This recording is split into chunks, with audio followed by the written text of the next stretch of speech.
Baik Ibu Dian Pertiwi, waktu dan tempat kami. Oh, mohon maaf. Ibu Ani Widayati, mohon kasih sambutan kita sedikit ya. Mohon maaf. Silakan Ibu. Sudah Tadi direkam, Kak, sudah direkam. Lupa sebenarnya saya. nggak perlu lah dibuka, saya buka terus ini nggak pernah. Nggak apa-apa Bu. Monggo Bu. Sebentar saja Pak Ponti matur Nggih. nuwun. Assalamualaikum warahmatullahi wabarakatuh. Waalaikumsalam. Yang pertama tentu terima kasih sekali Mbak Dian Pertiwi karena masih mudah sekali nih saya manggilnya Mbak gitu ya. Mbak Dian Pertiwi. Terima kasih sekali, kita tunggu sangat-sangat tunggu ini sharing ilmunya bagaimana praktik di lapangan terkait dengan pajak yang kita tahu kalau di Indonesia itu gonta-ganti sampai yang ngajar aja bingung ini Mbak Dian. Iki saya tahun piro saya arep bingung nah begitu. Mbak Dian dari mana? Mohon maaf. Kok saya tuh makclub ngomong bahasa Jawa gitu loh, jangan-jangan. Karena sudah Melayunya tadi kental gitu ya ketika bilang corporate tax itu tengkok Melayunya ada gitu kan. Jadi sedikit bisa membedakan bahasa Inggrisnya orang Indonesia, bahasa Inggrisnya orang Australia, lalu orang Singapura itu agak berbeda memang. Oke, terima kasih sekali Mbak Dian juga Pak Ponti dan rekan-rekan. Terima kasih sudah memfasilitasi mahasiswa semuanya untuk menimba ilmu dan juga memfasilitasi Mbak Dian untuk sharing ilmu kepada mahasiswa. Semoga ini menjadi amal baik kita semuanya. Amin. Terima kasih Amin. juga Bu Isroah, Mbak Ratna yang sudah meluangkan waktu untuk diskusi bersama terkait dengan international tax ya. Mudah-mudahan kita semua nanti berkesempatan untuk memperoleh penghasilan di luar negeri sehingga kita juga pernah merasakan yang namanya membayar pajak internasional. Matur nuwun, mungkin itu yang dapat saya sampaikan. Terima kasih sekali lagi. Monggo silahkan dilanjut. Assalamualaikum warahmatullahi wabarakatuh. Waalaikumsalam, matur nuwun Bu Kajur. Baik, tanpa berlama-lama, terima kasih Bu Kajur, terima kasih Bapak Ibu. Silahkan Bu Dian Pertiwi, waktu dan tempat kami persilahkan. Waktu sekitar ya bisa 1 jam 15 sampai 1 jam 30 menit. Habis itu tanya jawab dan kita akhiri nanti acara jam 4. Terima kasih. Silahkan Ibu Dian. Baik, terima kasih Pak Ponti. Nanti Ibu Ani, Pak Ponti, Ibu Ratna, Ibu Isroah, Bapak Ibu dosen, serta adik-adik mahasiswa yang saya sayangi. Selamat siang, salam sejahtera untuk kita semua. Mungkin saya share screen.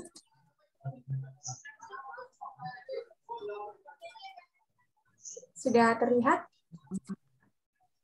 screen saya? Sudah Ibu. Mungkin sebelumnya saya panjatkan puji syukur kepada Tuhan Yang Maha Esa karena kita hari ini bisa bersama-sama berkumpul untuk sharing tentang current issue in international tax ya. Mungkin nanti kalau ada pertanyaan-pertanyaan, kalau mau langsung nggak masalah, kalau mau tunggu sampai akhir juga nggak masalah. Jadi sebelum kita bahas tentang sebenarnya apa sih isu yang saat ini sedang hot di dunia internasional, kita perlu, jadi ada basic-basic yang kita perlu pahami bersama dulu nih adik-adik. Karena kalau enggak nanti ketika kita sampai pada isu tersebut, mungkin nanti ada istilah-istilah yang kita, istilahnya begini, tapi ternyata konsepnya itu apa sebenarnya kita kurang paham. Makanya saya men-structure diskusi kita pada hari ini dengan agenda seperti yang bisa dilihat. Pertama, kita akan membahas dulu tentang double tax agreement, sedikit overview. Ini atau disebut juga dengan tax treaty atau P3B, mungkin adik-adik sudah familiar. Kemudian tentang MLI, lalu kita akan bahas secara singkat tentang BEPS actions. BEPS itu Basic Erosion Profit Shifting. Kemudian baru kita bahas BEPS 2.0. Ini BEPS 2.0 ini Pillar 1 and Pillar 2 Development. Ini adalah bagaimana saat ini itu kita belum menerapkan BEPS 2.0, tapi di masa depan ini adalah bagaimana pemajakan di masa depan kurang lebih, jadi masih digodok untuk peraturan ini, tapi kemungkinan di masa depan seperti ini bentuknya. Oke, jadi kita bahas langsung tentang double tax agreement. Sedikit overview aja. Kita tahu ya adik-adik, kalau di dunia itu ada dua model tax treaty, dua model convention yang dikenal di dunia. Itu yang pertama adalah OECD model, yang kedua adalah UN model. Ini saya screenshotkan. Ini summary dari pasal-pasal di kedua model, sebelah kiri OECD, sebelah kanan yang UN model. Nah, kita bisa lihat sebenarnya kalau dari artikel-artikel sebenarnya dia mirip-mirip. Tapi bedanya apa? Kalau di OECD secara teori dikatakan OECD itu adalah model yang lebih banyak digunakan oleh negara-negara maju. Kenapa negara-negara maju? Karena model di dalam OECD ini dia lebih berat memberikan, jadi dia lebih condong untuk negara maju. Biasanya negara maju itu memiliki anak perusahaan di negara berkembang. Jadi kita sebut perusahaan holding ya. Perusahaan holding itu biasanya berasal dari negara maju. Nah, OECD model ini dia lebih memberatkan hak pemajakannya itu diberikan kepada negara holding, kepada negara maju. Di mana ini berbeda dengan UN model, di mana kalau di UN model hak pemajakannya lebih berat diberikan kepada negara sumber dalam beberapa kasus. Jadi begitu secara teori perbedaannya, meskipun dalam praktik sebenarnya ketika kita melihat apakah ini OECD model atau ini UN model, dalam praktik itu nanti tergantung negosiasi ketika dua negara, karena kan tax treaty atau double tax agreement ini adalah dua negara bertemu, kemudian mereka berdiskusi kira-kira kalau transaksinya dividen atau kalau transaksinya adalah pembayaran bunga, bagaimana kesepakatan kita, siapa yang berhak memajaki, negara kamu atau negara kita, kayak gitu. Tapi intinya sebenarnya antara dua model ini, bagaimana cara kita membedakan. Karena kalau nanti adik-adik bandingkan di antara kedua model tersebut, mungkin adik-adik akan lihat nanti mirip banget. Jadi kedua model tersebut sangat mirip, kecuali salah satunya yang bisa kita lihat ini ada di pasal 5. Ini pasal 5 ayat 3 dari kedua model. Ini perbedaan utamanya, yaitu kalau di OECD ini mengatur tentang permanent establishment atau bentuk usaha tetap. Jadi kalau bentuk usaha tetap itu adalah negara biasanya perusahaan asing mereka datang ke misalnya ke Indonesia, kemudian mereka melakukan aktivitas di Indonesia. Mereka misalnya memberikan jasa konsultasi kepada perusahaan Indonesia, atau mereka melakukan sesuatu lah di Indonesia sehingga mereka mendapatkan penghasilan dari Indonesia. Itu ada kegiatannya namanya bentuk usaha tetap, karena ada kegiatan, ada usaha di Indonesia. Nah, kalau di OECD model itu kita bisa lihat tidak mencakup the furnishing of service, pemberian jasa itu tidak termasuk dalam OECD model. Sehingga kalau perusahaan asing datang ke Indonesia memberikan jasa di Indonesia itu tidak tercapture dalam definisi permanent establishment. Tapi beda dengan UN model, di mana kalau di UN model itu tercapture. Jadi kalau itu tercapture, itu akan menyebabkan Indonesia sebagai negara sumber, kita memiliki hak untuk memajaki permanent establishment tersebut. Kita next slide. Di sini, nah ini mungkin berarti Indonesia mengadopsi model yang mana nih? Pertanyaannya kan, Indonesia kan kita negara berkembang, jadi seharusnya kita mengadopsi UN model, tapi untuk make sure, mungkin kita coba sampel beberapa tax treaty. Ini kita lihat tax treaty Indonesia dengan Bulgaria. Di sini kita bisa lihat ini artikel 5, permanent establishment. Kita lihat ke pasal 3, dia mengatur ada the furnishing of service. Kemudian di treaty dengan Amerika Serikat juga ada termasuk di dalam definisi PI, the furnishing of service, meskipun dia ditaruhnya di artikel 5 poin 2 bukan poin 3, tapi intinya ada pengaturannya. Sehingga ini UN model bentuknya. Kemudian yang menarik itu mungkin kita lihat ke punya Treaty Switzerland. Karena di Treaty Switzerland, Indonesia dengan Switzerland, ini kalau kita lihat, ini nggak ada pengaturan service di sini.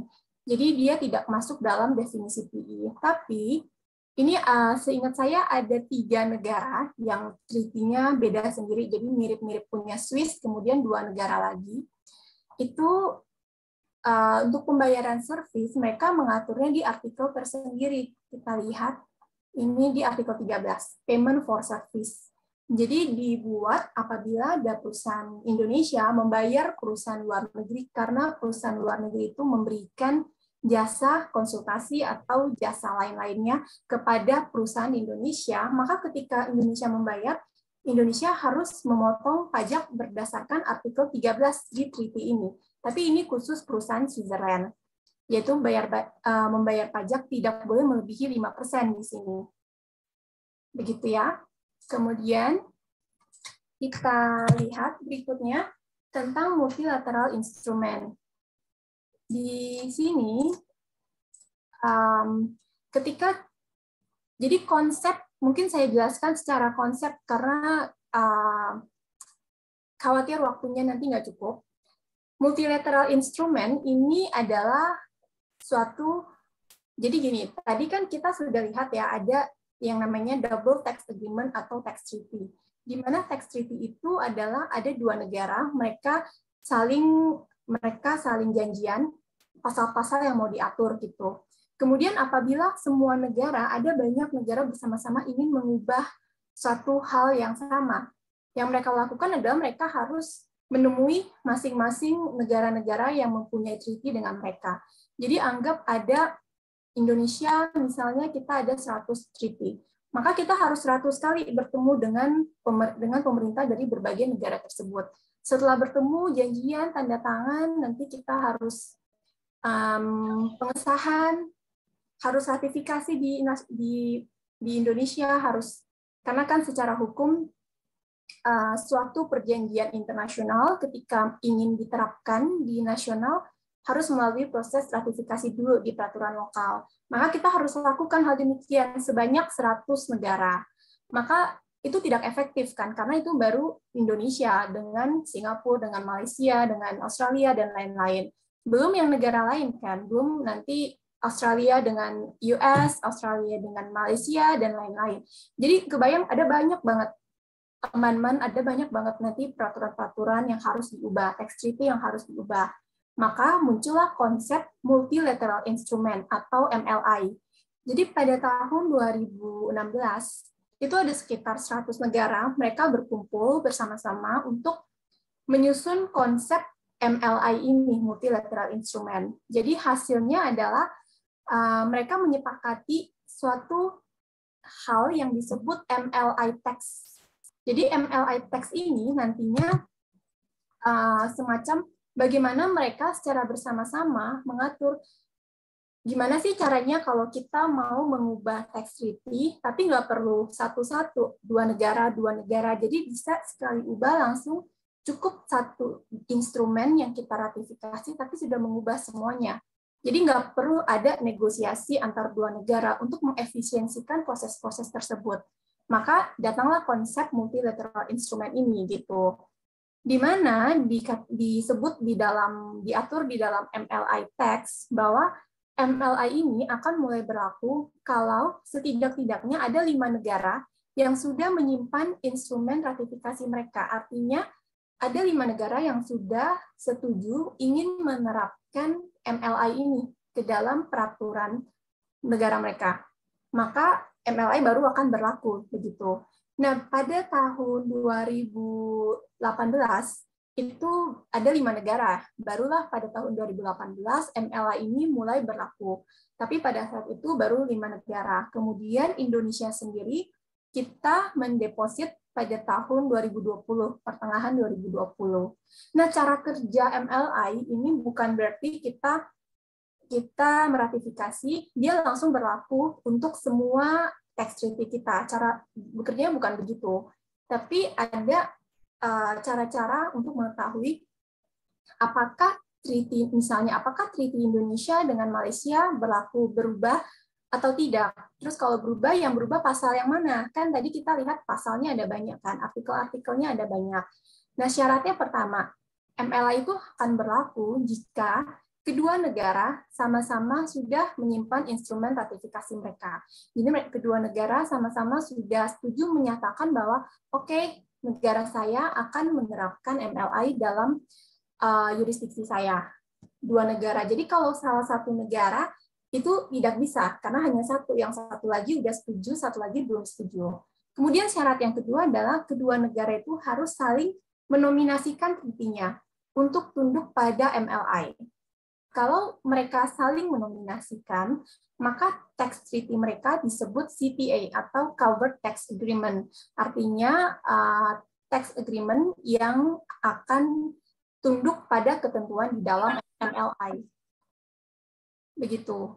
Nah, jadi kalau misalnya Indonesia mengatakan saya menominasikan negara Australia, tapi ternyata negara Australia bilang dia tidak memilih Indonesia, tidak memilih treaty Indonesia, maka tidak berlaku, tidak disebut CTA begitu. Nah, Indonesia sendiri kita menominasikan 47 tax treaty untuk tunduk pada MLA ini. Tapi dari 47 itu ada dua negara yang bertepuk sebelah tangan. Jadi kita menominasikan mereka, tapi mereka tidak menominasikan kita itu Switzerland dengan Norwegia. Jadi dua treaty itu juga tidak berlaku meskipun kita nominasikan. Kemudian aturan yang ketiga adalah sudah sama-sama menyimpan instrumen ratifikasi, sudah sama-sama menominasikan, kita harus lihat lagi pasal-pasal yang kita setujui itu apa saja. Misalnya Indonesia, mungkin lebih mudahnya kita lihat di sini. Misalnya ini artikel 1 sampai artikel 39 yang ada di dalam MLA text. Jadi ini posisi Indonesia ya untuk artikel 1, Indonesia opt-in, artinya oke, saya mau mengadopsi pasal ini. Kemudian kalau kita lihat di pasal 10 Indonesia opt-out through reservation, Indonesia tidak mau menggunakan pasal ini. Kemudian ada opt-in with reservation, artikel 16. Ini artinya Indonesia memilih untuk menerapkan pasal ini, tapi ada beberapa ayat yang Indonesia tidak setuju, itu namanya reservation. Jadi opt-in tapi with reservation. Nah, kita mau tahu ini semua artikel-artikel ini isinya apa? Itu kita harus baca ke MLA text. Baru kita tahu ini isinya apa sih gitu. Kemudian kalau kita mau tahu Indonesia, contohnya Indonesia opt-in with reservation. Yang kita reservation itu pasal apa sih, pengaturan yang apa sih? Maka kita harus lihat ke Perpres nomor 77 tahun 2019. Ini adalah instrumen ratifikasi kita di dalam negeri. Jadi di dalam hukum internasional kita yang mengadopsi MLA adalah di Perpres. Jadi Perpres ini yang mengesahkan bahwa Indonesia akan mengadopsi MLA. Dan juga negara-negara mana aja. Jadi ini juga beda-beda. Misalnya pasal 5, mungkin Indonesia memilih pasal 9 misalnya. Indonesia mungkin memilih pasal 9 berlaku untuk negara A, negara B, negara C. Tapi nanti yang pasal 11, Indonesia bilang ini hanya berlaku untuk negara A saja, negara B dan C tidak berlaku. Kayak gitu. Jadi beda-beda. Kita harus lihat ke peraturan presiden. Nah, kemudian baru nanti kita lihat lagi apakah negara yang sebelah sana memilih kita atau enggak. Ya kan? Kebayangkan ribetnya itu bagaimana? Proses untuk mencocokkan, memasangkan apakah ini berlaku atau enggak. Nah, maka untuk efisiensi, OECD mereka menyiapkan satu instrumen, satu tools yang bisa membantu kita untuk lebih mudah dalam mengetahui apakah suatu MLA berlaku atau tidak, atau pasal mana yang berlaku.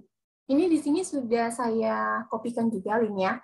Jadi kalau kita masuk ke link ini, kita akan masuk ke MLA Matching Database yang disediakan oleh OECD. Di sini kita tinggal masukin nih Indonesia dengan Australia. Misalnya kita ada transaksi dengan perusahaan Australia. Misalnya kita mau bayar pembayaran untuk jasa konstruksi ke Australia misalnya.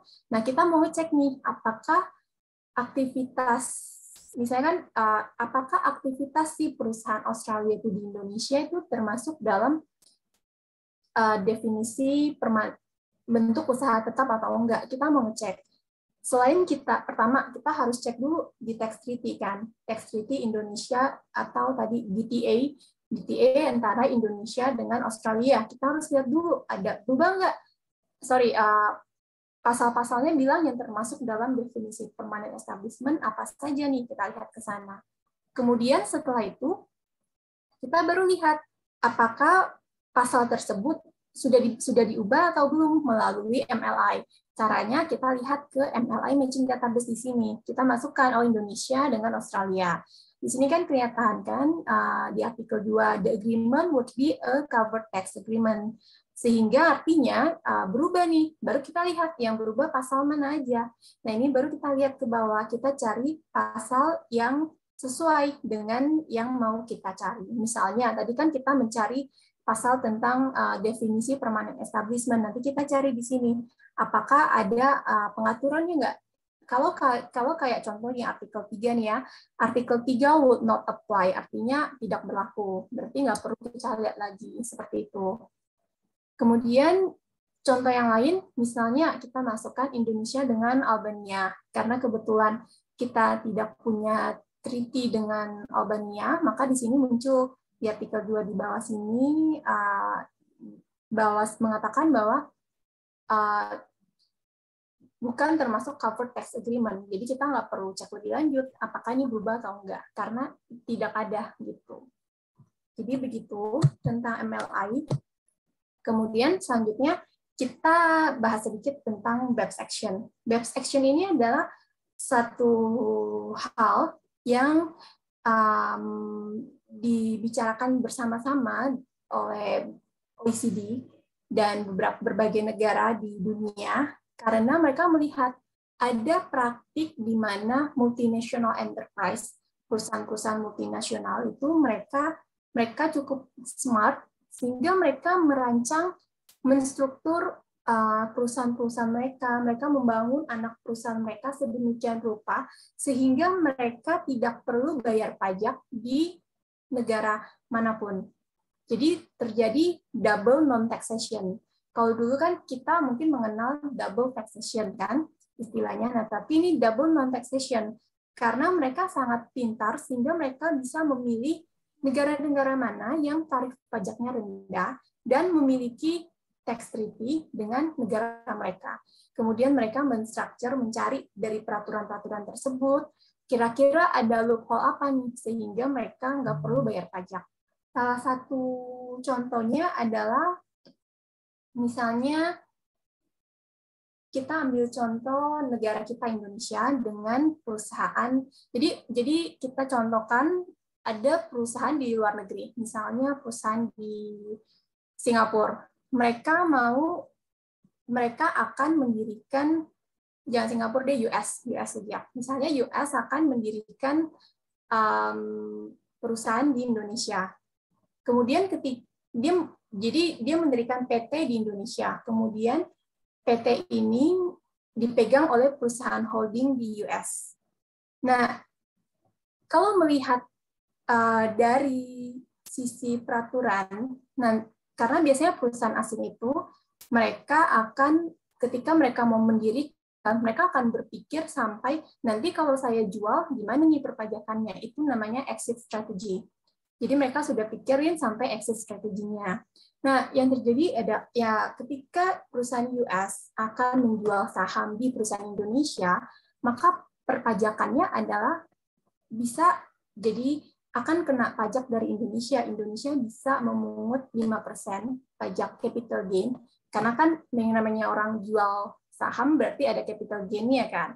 Nah, maka Indonesia punya hak memungut 5% capital gain. Tapi kalau penjual perusahaan holding tersebut bisa membuktikan bahwa dia adalah perusahaan yang berlokasi di US, maka 5% ini exempt karena 5% ini dibebaskan karena hak pemajakannya menurut treaty ada di Amerika Serikat. Sehingga Indonesia tidak punya hak untuk memajaki transaksi penjualan saham yang dilakukan oleh perusahaan US. Karena perusahaan US tersebut berdasarkan treaty Indonesia dengan US, hak pemajakannya ada di US. Maka yang terjadi adalah nanti perusahaan tersebut dia bayar pajaknya di US gitu. Di US dia bayar pajak, tapi di Indonesia dia tidak. Ini kan makanya tidak terjadi double taxation. Tapi ada negara-negara tertentu yang kalau di contoh US kan di US dia bayar pajak. Tapi ada negara tertentu yaitu misalnya negara Belanda. Di negara Belanda sama hak pemajakannya ada di Belanda. Tapi di Belandanya sendiri tidak perlu membayar pajak untuk transaksi capital gain yang seperti ini. Maka perusahaan-perusahaan mereka akan melakukan daripada langsung direct perusahaan US mendirikan perusahaan di Indonesia, besok kalau jual kan harus bayar pajak di US kan. Lebih baik perusahaan US mendirikan dulu satu perusahaan di Belanda, baru perusahaan Belanda ini disuruh mendirikan lagi perusahaan di Indonesia. Supaya kalau besok perusahaan Indonesia ini mau dijual, jualnya dari Belanda. Jadi yang disuruh jual Belanda, penjualnya Belanda. Sehingga hak pemajakannya menurut treaty masuk ke Belanda. Tapi di Belanda sendiri nggak dipajakin, maka terjadi double non-taxation. Semacam itu. Salah satu contohnya. Maka hal-hal seperti itu, salah satu hal nanti ketika kita bahas 15 action ini ketika kita diskusi baru masing-masing ada sejarahnya, kenapa mereka memunculkan action-action ini. Nah, ini kita lihat action 1. Action 1 ini mengatur tentang tantangan-tantangan yang muncul dari digitalisasi. Jadi kan kita tahu saat ini sudah terjadi digitalisasi ekonomi, di mana mungkin zaman dulu kalau orang mau jualan, dia harus datang, kalau perusahaan mau jualan, perusahaan itu datang ke Indonesia, kemudian ada kehadiran fisik di Indonesia, baru dia bisa jualan. Maka barulah Indonesia memajaki gitu. Jadi peraturan-peraturan kita yang sekarang ada adalah berdasarkan pada kondisi belum digitalisasi. Jadi berdasarkan konsep yang masih tradisional, di mana perusahaan datang, ada kehadiran fisik, dia jualan, baru kita pajakin. Tapi kan karena sekarang digitalisasi, perusahaan, misalnya perusahaan di Hong Kong, dia tidak perlu datang ke Indonesia. Dia cukup, misalnya dia mau jualan game, dia menciptakan game di negara dia. Setelah itu melalui internet, melalui digital, mereka sudah bisa menjual ke customer-customer yang ada di Indonesia kan. Kita orang-orang Indonesia, belum orang-orang Malaysia, dari orang-orang berbagai dunia, mereka bisa membeli produk yang dijual oleh perusahaan yang berlokasi di Hong Kong. Sehingga pertanyaannya, bagaimana cara Indonesia, cara Malaysia, cara negara-negara yang lain memajaki hal tersebut? Ketika ada digitalisasi yang mengubah konsep bagaimana kita harus memajaki suatu perusahaan multinasional, padahal peraturan kita yang sekarang belum mengakomodasi hal tersebut. Maka itulah nanti dibahas di action 1. Kemudian ada action 2, ini tentang neutralizing the effects of hybrid mismatch. Jadi ini konsepnya, ceritanya, setiap negara kan punya peraturan perpajakan yang berbeda-beda. Nah, ada negara-negara tertentu yang mereka mempunyai konsep tax transparent entity. Itu adalah satu perusahaan menurut konsep perpajakan di negara mereka, perusahaan tersebut dianggap transparan, tax transparan, artinya dianggap nggak ada. Kayak transparan kan berarti nggak kelihatan, dianggap tidak ada negara tersebut. Tapi di negara lain, perusahaan tersebut dianggap tidak transparan, jadi dianggapnya ada. Begitu. Contohnya, misalnya kita bayangkan ada negara A. Negara A memiliki saham di negara B. Perusahaan A berlokasi di negara A, memiliki saham di perusahaan B yang berlokasi di negara B. Kemudian ada perusahaan C yang berlokasi di negara C. Oke, perusahaan C ini membayar royalti kepada perusahaan B. Ketika dia membayar royalti kepada perusahaan B, dari sisi perpajakan perusahaan B, itu dilihat perusahaan B menerima penghasilan, sehingga dipajakin di negara B. Tapi, dari sisi perusahaan dari sisi perusahaan A, di negara A ternyata ada konsep tax transparan, di mana perusahaan A menganggap perusahaan B ini adalah transparan entity, sehingga ketika terjadi pembayaran royalti dari perusahaan C ke perusahaan B, itu dianggap dari perusahaan C langsung bayarnya ke perusahaan A, sehingga yang berlaku adalah treaty antara perusahaan A dengan perusahaan C. Nah, baru biasanya dari treaty perusahaan A dengan perusahaan C, itu ternyata perusahaan A tidak memiliki hak untuk memajaki income ini, sehingga income-nya exempt, nggak kena pajak di negara A. Tapi pun ketika dari C bayar ke B, itu kan nanti ternyata hak pemajakannya ada di B. Nah, di negara B itu ternyata B adalah negara tax haven, sehingga income ini pun tidak dipajaki di negara B. Salah satunya contohnya seperti itu. Ini action 2. Kemudian ada action 3, ini tentang control foreign company, CFC. Jadi konsep CFC itu adalah, mungkin contoh gampangnya biar kita lebih kebayang, kalian anggap kita perusahaan Indonesia, kita punya anak perusahaan di luar negeri.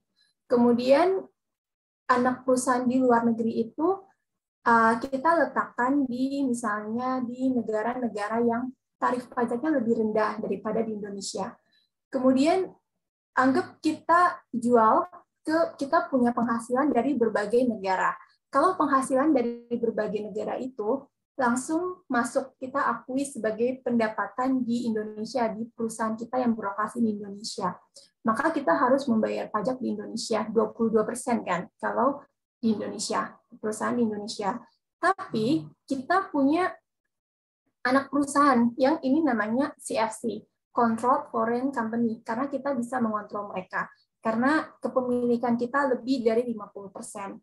Atau misalnya kita cuma pegang 30%, tapi ada perusahaan lain sesama perusahaan Indonesia, dia pegang 20%, sehingga 50% atau lebih. Sehingga itu tetap termasuk definisi CFC, bahwa perusahaan di luar negeri tersebut adalah CFC-nya kita, gitu konsepnya. Nah, cara yang dilakukan adalah CFC itu berlokasi di negara-negara yang pajaknya lebih murah. Maka daripada kita yang jual bayar pajak di Indonesia 22%, yang dilakukan oleh perusahaan adalah yang disuruh jual si perusahaan yang terletak di negara yang pajaknya murah. Jadi dia yang disuruh jual supaya dia yang dapat penghasilan, sehingga bayar pajaknya kan lebih murah di sana. Begitu konsepnya CFC. Nah, Action 3 ini ingin agar perusahaan-perusahaan ingin agar negara-negara di dunia itu membuat peraturan CFC, di mana kalau ada entity di luar negeri, ada CFC ini, maka harus ada peraturan yang bisa menarik supaya mengatakan bahwa income perusahaan yang berlokasi di negara asing ini itu bisa ditarik ke Indonesia atau ke negara lain yang merupakan negara dari perusahaan yang bisa mengontrol ya. Nah, itu bisa ditarik sehingga bisa dipajakin di negara tersebut. Di Indonesia sendiri kita sudah punya peraturan itu. Tapi masih banyak negara yang belum punya. Nah, Action 3 ini ingin mengencourage negara-negara lain yang belum punya peraturan ini supaya mereka juga bikin peraturan ini. Tapi yang menarik, di Indonesia dulu kita memajakinya dari penghasilan aktif maupun penghasilan pasif, semuanya dipajakin. Tapi sejak tahun 2019 melalui PMK 93 tahun 2019, kita hanya memajaki penghasilan yang pasif, tidak memajaki penghasilan yang aktif lagi gitu. Kemudian ada Action 4, ini Limitation on Interest Deduction. Ini ceritanya banyak perusahaan yang mereka mereka melakukan profit shifting. Jadi mereka sama konsepnya ya, mindahin profit dari negara yang tarif pajaknya lebih tinggi ke negara yang tarif pajaknya lebih rendah. Cara pindahinnya adalah dengan melalui pembayaran bunga. Jadi negara-negara yang berlokasi di perusahaan-perusahaan yang berlokasi di negara yang tarif pajaknya lebih rendah, ini disuruh minjemin hutang ke negara-negara, ke perusahaan yang berlokasi di negara-negara yang pajaknya lebih tinggi. Sehingga kalau orang pinjam uang, otomatis dia harus bayar bunga kan. Nah, bayar bunga di sisi perusahaan yang berlokasi di negara yang tarif pajaknya lebih tinggi, di sisi dia menjadi biaya itu biaya bunga kan, pembayaran bunga ini. Nah, biaya bunga kan bisa mengurangi pembayaran pajak. Kemudian di sisi perusahaan yang terletak di negara yang pajaknya lebih rendah, ini bagi dia menjadi penghasilan.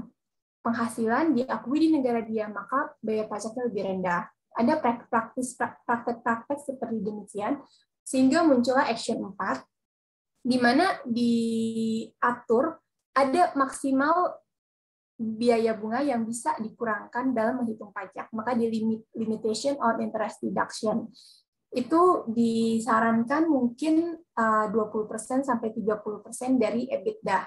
Di proposalnya seperti begitu. Kemudian Action 5 ini tentang harmful tax practice. Ini ceritanya ada negara-negara tertentu kan, kita tahu negara-negara surga pajak yang mereka demi mau menarik supaya investasi asing masuk ke negara mereka, karena kan secara ekonomi makro kalau ada investasi asing masuk, maka perekonomian mereka bisa putar kan, maka meskipun mereka mungkin, jadi secara pajak mereka rela, oke, kamu kalau investasi di negara saya, kamu nggak perlu bayar pajak, nggak apa-apa. Atau bayar pajaknya lebih rendah nih, nggak apa-apa. Karena sebenarnya yang saya cari, uang kamu masuk muter di negara saya. Kayak gitu konsepnya. Itu namanya harmful tax practice. Jadi ada negara-negara yang melakukan hal-hal tersebut. Sehingga merugikan negara-negara lain, kan persaingan global menjadi tidak kompetitif. Maka muncul Action 5 ini. Nah, Indonesia sendiri, kita termasuk negara yang tidak harmful. Kemudian ada Action 6, ini Prevention of Treaty Abuse. Ini karena ada perusahaan-perusahaan yang mereka, jadi yang tadi mereka tahu di dalam treaty ada hal-hal yang di-exempt. Jadi di dalam treaty ada hal-hal yang mengatakan kalau begini tidak dipajakin, kalau begitu dipajakin. Maka mereka mencari celah. Mereka mencari ini hal-hal yang tidak dipajakin ini yang mereka manfaatkan, sehingga mereka bisa mendapatkan double non-taxation. Nah, Action 6 ini ingin memperkenalkan konsep prevention of treaty abuse, yaitu apabila suatu transaksi atau suatu perusahaan dibangun dengan structure yang sebenarnya structure itu dibangun supaya mereka bisa memanfaatkan tax treaty demi tujuan penghematan tersebut, maka dalam kondisi tersebut, treaty benefit batal, tidak berlaku. Jadi, prevention of treaty abuse. Gitu. Di Indonesia sendiri, kita sudah punya konsep ini. Jadi, peraturan lokal kita sudah menerapkan prevention of treaty abuse. Itu ada di Perdirjen nomor 25 tahun 2017 atau 2018. Gitu. Pokoknya, kita sudah punya peraturan ini. Terus kemudian ada Action 7, ini tentang permanent establishment status. Ini sebenarnya ini berkaitan dengan Action 6, karena di dalam tax treaty itu ada pengaturan mengenai permanent establishment status, di mana beberapa negara penghasilan dari permanent establishment-nya itu bisa nggak kena pajak. Jadi itulah yang coba dihindarkan, yaitu double non-taxation tadi. Kemudian di Action 8, 9, 10, ini mengatur tentang transfer pricing. Transfer pricing itu cara perusahaan satu negara memindahkan profit ke negara lain, salah satunya dengan transfer pricing. Nah, di Action 8 dia mengatur transfer pricing dalam hal intangibles. Jadi untuk intangibles itu aset tidak berwujud, aset-aset seperti mungkin intellectual property. Bagaimana cara satu perusahaan yang memiliki intellectual property itu menagih pembayaran ke perusahaan lain, ke anak perusahaan lain atau ke perusahaan afiliasinya yang berlokasi di negara lain atas penggunaan intellectual property ini. Gitu. Gimana cara charge-nya? Harus charge berapa? Dia harus bayar berapa? Lazimnya itu harus bayar berapa?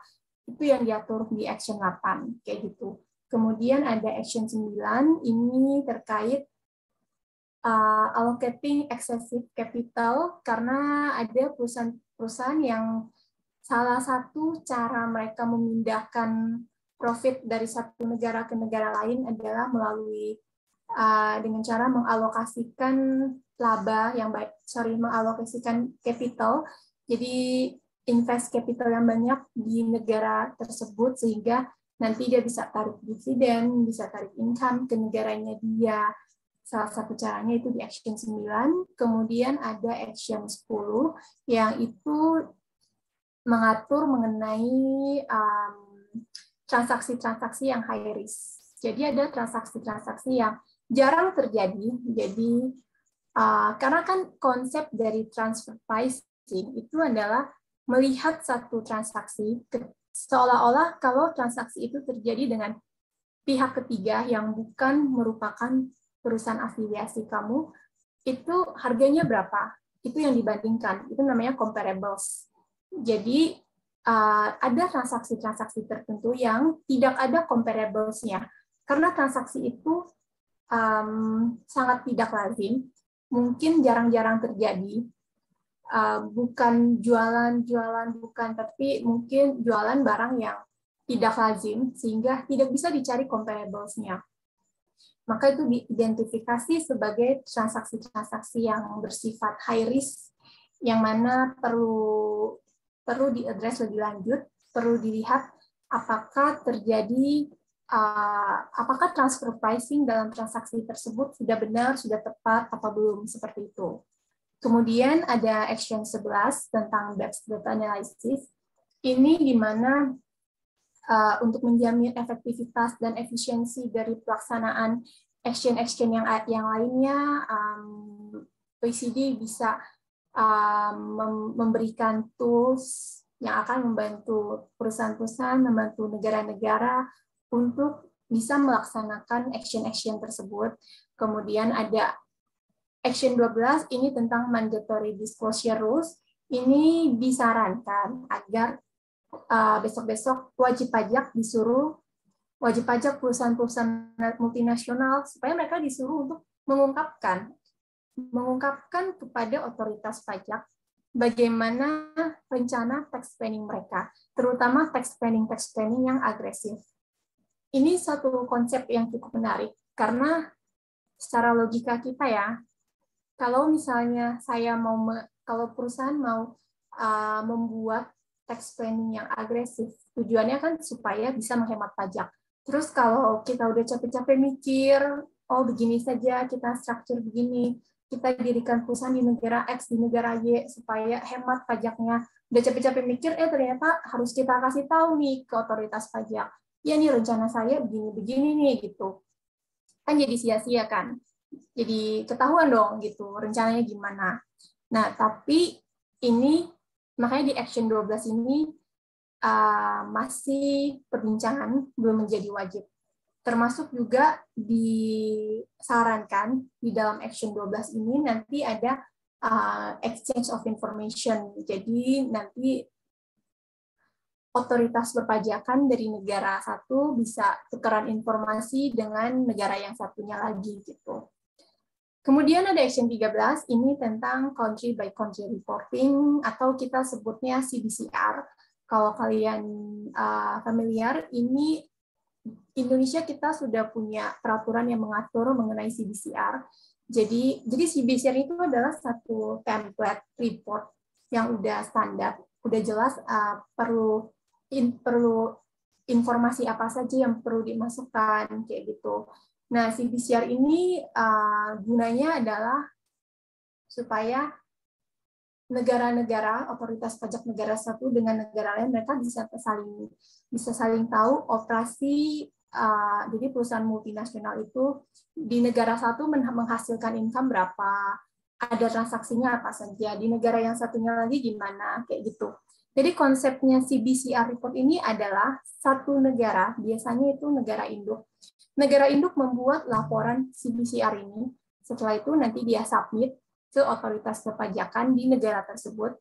Lalu di negara yang lain-lain yang wajib CBCR, mereka nggak perlu submit lagi, mereka cukup memberikan namanya CBCR notice, menyampaikan bahwa CBCR saya sudah disubmit oleh perusahaan induk saya yang berlokasi di negara X. Nah, nanti pemerintah negara tersebut, kalau butuh reportnya, mereka tinggal minta ke negara yang tempat dia submit, ke negara induknya submit. Jadi tinggal tukeran. Itu konsep CBCR. Nah, CBCR ini adalah salah satu bagian dari TP documentation, transfer pricing documentation. Oke, kemudian kita lihat ada action 14. Ini tentang mutual agreement procedure. Karena kan seperti kita sudah lihat tadi ya, hal-hal yang mau diatur ini adalah kejadian-kejadian lintas negara, di mana bukan melibatkan satu negara, tapi ada banyak negara. Yang terjadi adalah sangat mungkin nanti terjadi ketidaksetujuan, terjadi dispute. Mungkin menurut negara A, ini harusnya hak pemajakannya di saya nih, karena saya baca peraturannya begini, gitu. Tapi menurut negara B, ini bukan di kamu, harusnya di saya, karena bacanya begini. Itu sangat mungkin terjadi.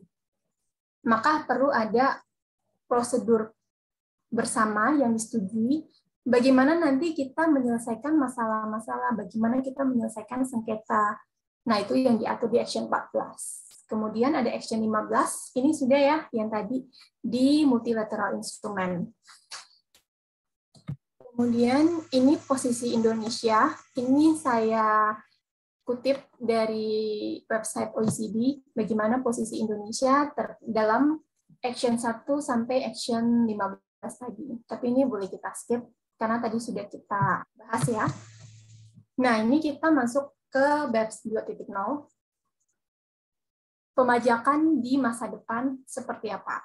Jadi, perlu saya sampaikan dulu, ini belum berlaku, sampai saat ini belum berlaku. Indonesia pun belum mengatakan bahwa Indonesia akan menerapkan BEPS 2.0, tapi sebagai akademisi, sebagai praktisi, ada baiknya kita tahu apa itu BEPS 2.0, pilar 1, pilar 2. Jadi, karena ini masih sangat baru, mungkin tidak banyak orang yang sudah very familiar dengan hal ini. Pun adik-adik kalau mau baca dokumennya, source-nya dari mana, itu bisa lihat di website OECD, tapi itu pun konsepnya masih very general. Jadi intinya ini belum berlaku, tapi very good kalau kita udah paham hal ini gitu.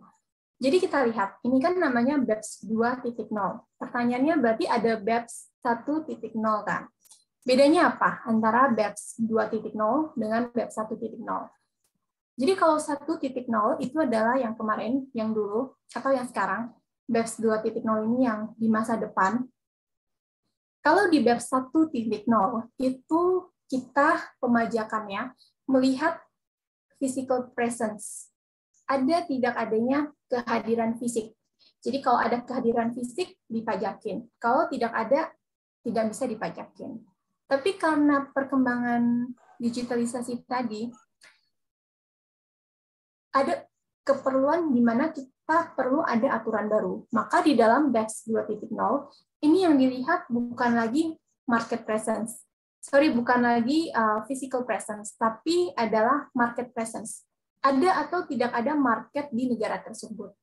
Contohnya tadi kan, apabila perusahaan di Hong Kong dia menjual game ke Indonesia, dia ada market nih di Indonesia, maka itu yang dilihat. Ada market presence di Indonesia, sehingga Indonesia memiliki hak untuk memajaki perusahaan tersebut. Gitu. Kemudian yang kedua, perbedaannya adalah kalau di BEPS 1.0 itu dulu melihat dari melihat perusahaan sebagai satu single entity. Maka bisa terjadi kan yang namanya satu perusahaan bayar pajaknya lebih rendah karena dipindahin ke negara lain. Dipindahin ke perusahaan, anak perusahaan dia yang masih dalam satu grup, tapi yang berlokasi di negara lain. Karena yang dilihat adalah entity per entity gitu. Tapi di BEPS 2.0 ini yang dilihat adalah secara worldwide, secara grup perusahaan tersebut yang ada di seluruh dunia. Jadi dilihat secara grup mereka bayar pajaknya gimana. Kalau ada yang kurang, nanti ditarik, nanti di top up. Nanti kita lihat di pilar 2 ya.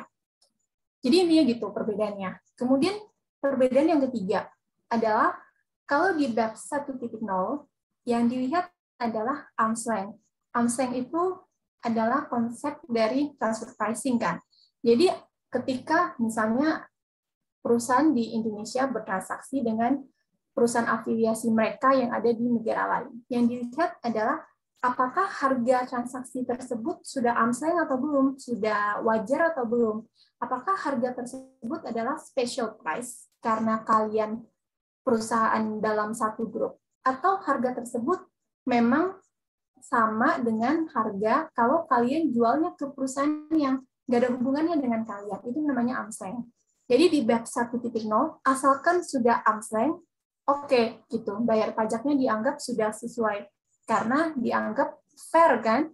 Tidak, transaksi tersebut tidak dipengaruhi oleh hubungan istimewa. Tapi di BEPS 2.0, ini ada pengaturan lain yang melebihi konsep arm's length. Jadi meskipun sudah arm's length, tetap akan berusaha untuk dipajakin. Ada pemajakan yang didasarkan pada pendekatan formula. Jadi nanti ada formula tertentu supaya bisa dapat pajak melebihi dari arm's length tersebut gitu. Nah, selanjutnya kita lihat ini tujuan dari BEPS 2.0 adalah untuk mengatasi tantangan pajak yang timbul dari digitalisasi ekonomi dengan solusi jangka panjang berbasis konsensus ya. Jadi BEPS 2.0 ini salah satu tujuannya adalah merupakan hasil dari tadi kan action 1. Masih ingat kan tadi action 1? Dijawab oleh BEPS 2.0. Kemudian kita lihat nih, ini secara garis besar dulu. BEPS 2.0 kita mengenal namanya pilar 1, pilar 2, pilar 1, pilar 2. Di pilar 1, ini adalah jawaban dari action 1 tadi. Bagaimana caranya mengalokasikan profit, mengalokasikan keuntungan ke negara market. Tadi ya, negara market, udah tahu kan istilah, udah paham kita ya negara market. Dengan menggunakan kunci alokasi berbasis revenue. Jadi, konsepnya itu nanti menggunakan pendekatan formula. Nanti kita bahas di slide berikutnya ya, ada formula tertentu yang intinya supaya negara market juga kebagian. Supaya negara market juga kebagian hak pemajakannya gitu. Karena kan lebih fair dong, yang penghasilannya itu berasal dari negara market. Adalah karena ada customer-customer di negara market yang menggunakan jasa tersebut, maka barulah perusahaan yang berlokasi di luar negeri itu bisa mendapatkan profit. Maka profitnya itu harus dibagi ke negara market supaya otoritas pajak di negara market juga punya hak untuk memajaki penghasilan yang sebenarnya berasal dari customer-customer di negara market. Gitu konsepnya ya. Kemudian di pilar 2 ini sebenarnya terkait dengan untuk mereka mau mengatasi praktek-praktek tadi, banyak negara-negara yang menerapkan tarif pajak yang sangat rendah sehingga merugikan negara-negara lain gitu. Maka di pilar 2 ini mereka memperkenalkan minimum tax. Jadi minimal harus bayar pajak 15%. Kalau bayar pajaknya cuma 10%, nanti di top up 5%, kan kurang kan? Namanya top up tax. Nah, konsep-konsep yang ada di pilar 2 itu ada IIR, Income Inclusion Rule, kemudian ada UTPR, under tax payment rule, dan ada STTR, subject to tax rule. Nanti kita bahas ini barang-barang ini apa dengan contoh di belakang supaya lebih kebayang ini tuh apa sih. Kalau hanya teori nanti kita nggak kebayang ini apa. Oh, dan pilar 2 ini sifatnya opsional ya. Ini kita lihat dulu, ini pilar 1, mengalokasikan profit ke negara market tanpa memperhatikan kehadiran fisik. Jadi aturannya di pilar 1 itu adalah ini berlaku untuk perusahaan-perusahaan multinasional yang peredaran brutonya di atas 20 miliar euro dan profitabilitas mereka di atas 10 euro. Ini ada perbincangan di dalam OECD bahwa threshold-nya ini nanti mungkin akan diturunkan menjadi 10 miliar euro setelah 7 tahun. Ini mungkin mereka mau mengevaluasi dulu, dilihat dulu ini jalannya gimana, setelah 7 tahun baru mungkin threshold-nya diturunkan.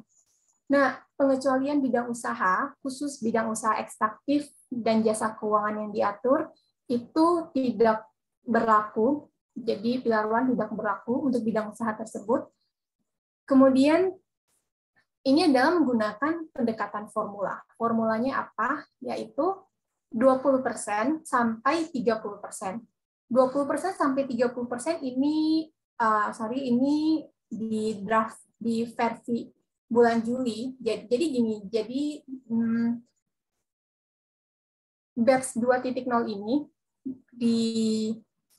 disempurnakan. Jadi mereka mengeluarkan namanya statement. Jadi ada statement yang membahas tentang bagaimana pilar 1 angkanya berapa gitu, itu bulan Juli tahun 2021.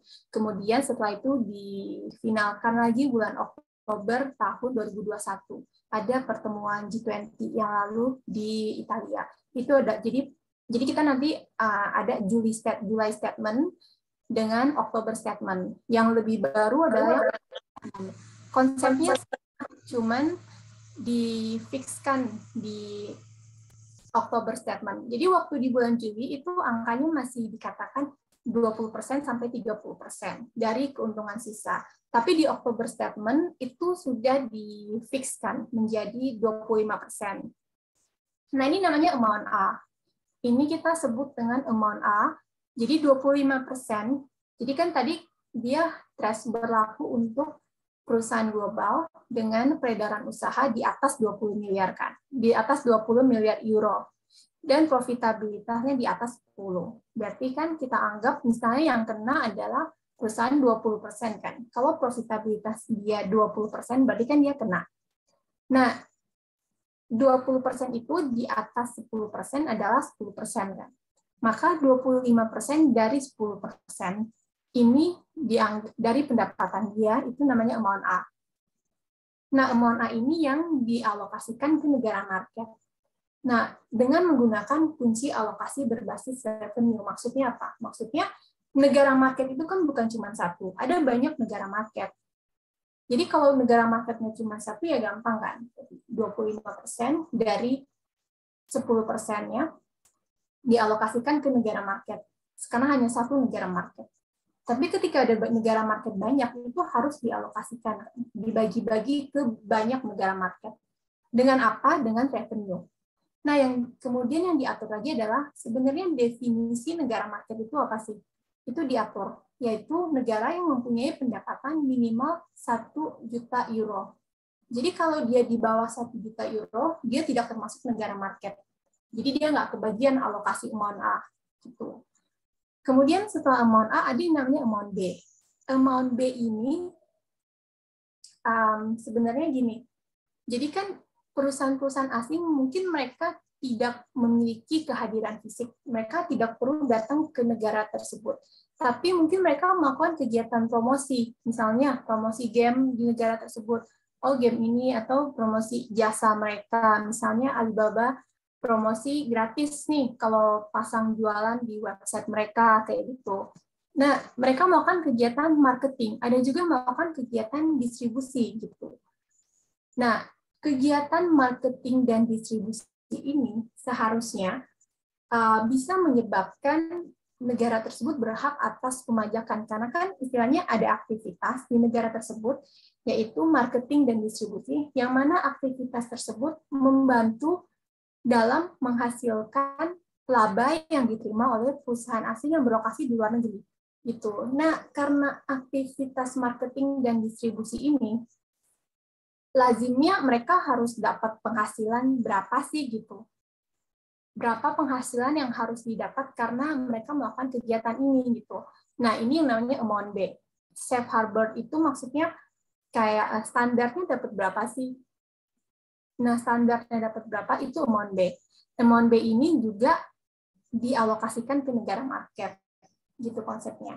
Nah, tapi kalau nanti ada amount A, ada amount B, maka amount B ini tidak boleh melebihi amount A. Jadi maksudnya misalnya setelah kita hitung-hitung, misalnya amount A itu nilainya 10. Kemudian amount B misalnya 2 gitu. Maka seharusnya amount B ini hanya mengurangi amount A. Jadi tidak boleh lebih dari amount A. Jadi berarti nanti amount A-nya jadi 8 karena sudah ketarik amount B. Pemahaman saya dari baca draft statement-nya itu adalah kayak gitu. Kemudian ada ini tadi ya, karena ini masalah mengalokasikan dari satu negara ke negara lain, maka perlu ada mekanisme pencegahan dan penyelesaian sengketa yang wajib.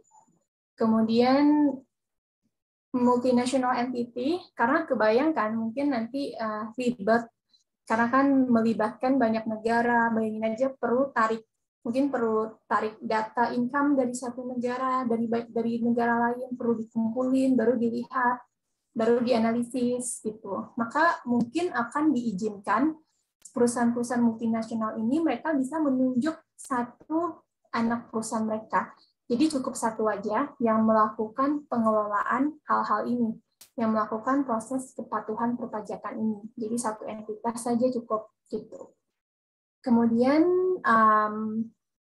kondisi saat ini sebelum Pilar One ini berlaku, beberapa negara di Eropa gitu kan, itu mereka sudah menerapkan yang namanya pajak digital. Jadi pajak digital itu kan sebenarnya mirip kan, kalau kita lihat konsepnya itu mirip dengan Pilar One, di mana pajak digital itu sebenarnya memajaki karena ada perusahaan asing yang jualan di Indonesia gitu misalnya. Karena ada market kan, karena ada mereka mendapatkan penghasilan dari operasi mereka di Indonesia misalnya karena digitalisasi tersebut. Maka adalah pajak digital yang pada dasarnya sama dengan Pilar One kan, mengalokasikan profit ke negara market. Maka kalau ada Pilar One kemudian ada lagi pajak digital, ini akan terjadi double taxation kan, sehingga nanti kalau Pilar One ini jadi jalan, mungkin harus ada koordinasi supaya pajak digital ini mungkin akan dihapus biar nggak double pemajakannya gitu. Kemudian bagaimana penerapan Pilar One ini mungkin akan diterapkan melalui MLI, multilateral instrument, yang tadi kita udah bahas di depan ya.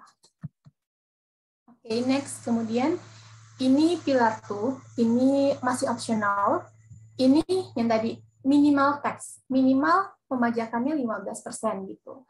Nah, ini konsep yang pertama adalah konsep IIR. Jadi yang perlu kita ingat, IIR itu pemajakannya ada di negara holding. Oke, jadi ada di negara holding. Konsepnya adalah negara holding, mereka memiliki anak perusahaan yang berlokasi di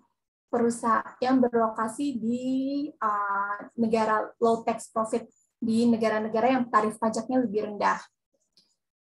Kemudian mereka otomatis kan mereka bayar pajak di perusahaan yang terletak di negara yang tarif pajaknya lebih rendah tersebut kan membayar pajaknya rendah ya.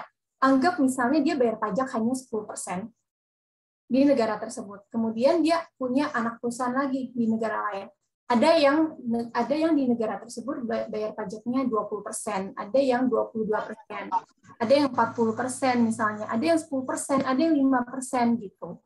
Nah, Pilar 2 ini kan memastikan profitnya kena minimal 15% nih. Maka seandainya aturannya adalah aturannya adalah peraturan perpajakan di negara holding, di negara induk itu, kalau di negara holding bilang wajib IIR, negara holding akan menerapkan IIR gitu. Maka yang dilakukan adalah perusahaan harus melihat satu persatu. Apakah anak perusahaan dia yang di negara A bayar pajaknya sudah 15%. Kalau yang sudah 15% atau di atas 15%, maka lewat. Nggak perlu bayar pajak tambahan. Tapi untuk yang tadi, yang di bawah 15%, misalnya 5% dan 10%, maka mereka perlu top up. Top up tadi kan, bayarnya 10%, mereka perlu top up jadi 15%, harus bayar lagi 5%. Nah, 5% ini dari apa nih? Dari revenue kah, atau dari profit kah, atau dari apa? Pertanyaannya kan gitu. Akan dibayar dari namanya block base, tarif pajak blok gitu. Tapi itu apa? Nanti kita masih menunggu peraturan-peraturan turunannya, karena ini masih dibahas secara konsep. Kemudian dari 5% top up tax-nya tadi akan dikalikan dengan block base, tapi boleh dikurangi dengan namanya out of scope accounts. Jadi ada item-item yang boleh dikeluarkan, boleh dikurangkan dari DPP Globe tadi. Item-itemnya apa? Itu adalah payroll cost, biaya-biaya berhubungan dengan tenaga kerja, dan pembayaran-pembayaran terkait tangible assets, terkait aset berwujud. Jadi 2 item itu boleh dikurangkan, termasuk depresiasi, amortisasi, kayak gitu. Untuk saat ini konsepnya seperti itu. Nah, itu cara hitungnya IIR. UTPR itu sama, tapi UTPR ini, jadi kalau IIR tadi di negara holding, UTPR ini bukan di negara holding, tapi di negara yang melakukan pembayaran. Jadi mungkin kalau kita bayangin negara IIR kan tadi di atas. Kalau UTPR ini negara yang melakukan pembayaran. Jadi misalnya ada perusahaan yang berlokasi di negara C misalnya. Negara C bayar, yang tadi ya contoh kita, negara C bayar royalti ke negara B yang berlokasi di tax haven countries, negara B. Kemudian negara A, tadi negara A itu adalah holdingnya negara B. Kalau negara A menerapkan IIR, maka negara C nggak bisa menerapkan UTPR. Karena dikatakan IIR itu diutamakan dari UTPR. Jadi kalau negara holding sudah IIR, berarti kan 15%-nya itu top up, selisih top up-nya itu sudah dipungut di negara holding kan. Nggak boleh double dong. Maka negara C itu nggak bisa menerapkan lagi. Tapi kalau negara A tidak punya aturan IIR, sehingga IIR itu top up tax tadi belum dipungut di negara A, maka negara C boleh menerapkan UTPR. Ketika dia membayar royalti ke B, dia boleh hitung, oh ternyata di B itu cuma 10% nih tarif pajaknya. Maka cara hitungnya sama dengan IIR tadi. Ada top up tax 5%, terus 5%-nya itu dikalikan dengan tadi kan block base dikurangi dengan out of scope accounts, payroll, dan tangible assets gitu. Angkanya sama antara IIR dengan UTPR, cuman beda yang satu di holding, satu lagi di negara yang membayarkan. Jadi cara pengurangannya gimana? Yaitu, jadi kan kalau di IIR kenanya di holding, berarti dia dianggap ada income, dikenakan di negara tersebut. Tapi kalau UTPR itu dikenakannya dalam bentuk deductible expense yang ditolak, yang di-deny. Jadi harusnya kan pada saat dia bayar royalti, perusahaan ini boleh mengakui pembayaran royalti itu sebagai pengurang penghasilan kan. Tapi karena ada hitung-hitungan tadi top up tax, setelah dihitung dengan UTPR, ternyata mungkin dari dia bayar 100, itu yang deductible cuma 20, karena 80-nya itu top up tax tadi. Jadi jadinya 80-nya dia tuh non-deductible. Gitu. Itulah cara sehingga 15% itu dikenai di negara C. Nah, tarif pajak minimumnya tadi kan 15%, kemudian effective tax rate itu dilihatnya negara per negara. gitu. Kemudian ini ada threshold-nya juga, hanya berlaku untuk perusahaan multinasional dengan peredaran usaha globalnya di atas 750 juta euro. Tapi kalaupun mereka nggak sampai 750 juta euro, mereka tetap bisa memilih, kalau mereka memilih. Kemudian entitas yang dikecualikan, ini ada entitas pemerintah, pemerintahan, organisasi internasional, organisasi non-profit, pension funds, atau investment fund. Termasuk juga international shipping income yang sebagaimana diatur dalam tax treaty, OECD Model Convention itu juga di-exclude, nggak kena Pilar 2. Dan Pilar 2 ini juga masih opsional, jadi tergantung negara tersebut memilih mau mengadopsi atau enggak. Gitu. Nah, sebenarnya kebayangkan kalau semua negara holding kan tadi rata-rata negara maju kan. Kalau negara-negara maju memilih untuk menerapkan IIR, otomatis semua pajak 15% ini ketarik dong ke negara-negara maju kan. Padahal negara-negara berkembang itu adalah negara yang melakukan pembayaran. Jadi mungkin kalau di contoh kita tadi, A adalah negara maju kan, B negara tax haven-nya, C negara berkembang. Tuh. Kan tadi IIR diutamakan daripada UTPR. Otomatis kalau negara maju menerapkan, udah deh negara berkembang nggak dapat apa-apa dong. Maka supaya menjamin keadilan, supaya kayak biar jangan semuanya masuk ke negara maju kalau dia menerapkan IIR gitu, maka ada konsep STPR ini. Di mana konsep STPR ini sebenarnya untuk kayak biar negara berkembang masih bisa dapat gitu. Nah, STPR ini diutamakan daripada IIR. Jadi kalau kita mau ngitung pilar tuh, pertama kita lihat dulu STPR, baru nanti hitung IIR-nya, baru UTPR. Kalau IIR nggak berlaku, baru UTPR. Kalau IIR berlaku, ya udah cukup di IIR gitu. Nah, STPR ini konsepnya, ini khusus untuk negara-negara anggota OECD atau G20 yang berasal dari negara berkembang, kalau GNI per kapitalnya 12.535 US dollar atau di bawah itu pada tahun 2019. Maka mereka bisa meminta supaya ketentuan STPR ini dimasukkan dalam bilateral tax treaty mereka. Jadi kalau menurut ketentuan STPR ini, tapi ini hanya berlaku untuk pembayaran tertentu ya, interest, royalty, dan beberapa payment yang sudah disepakati, bahwa ini tarifnya antara 7,5% sampai 9%. Ini di Juli statement. Di Oktober statement sudah difikskan angkanya itu 9%. Nah, STPR, jadi ini konsepnya ini adalah ketika negara C tadi, ketika negara C bayar ke negara B, ya kan? Mungkin kalau di tax treaty yang sekarang itu bunyinya negara C hanya boleh potong pajak maksimal 5%. Tapi kalau nanti di treaty negara C dengan negara B dimasukkan ketentuan STPR ini, maka negara C nanti bisa memungut pajaknya, motongnya 9%. Jadi kalau yang dulu 5%, dia bisa tambah lagi 4 gitu. Jadi dia bisa dapat 9% in total.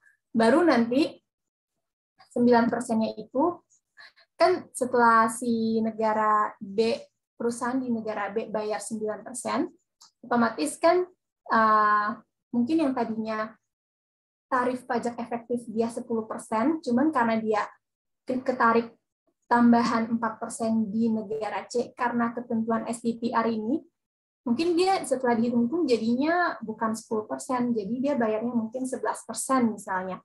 Maka nanti top up pada saat menghitung IIR ataupun UTPR, top up-nya itu dihitung dari 11%.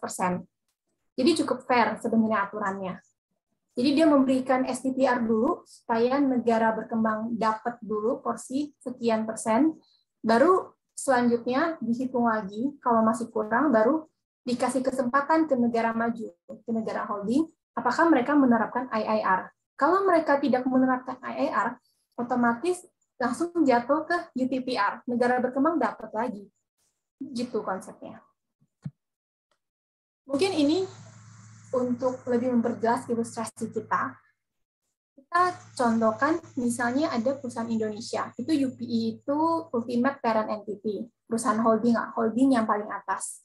Kemudian anggap dia punya anak perusahaan, dia punya perusahaan di Singapura, kemudian dia punya perusahaan di berbagai negara, China, India, Malaysia, kemudian dia ada perusahaan subholding di Belanda, yang mana perusahaan Belanda itu memiliki anak perusahaan lagi di US dan di Hungaria. Sini kita bisa lihat ceritanya. Singapura dan Hungaria adalah LTP ya, negara yang tarif pajaknya rendah.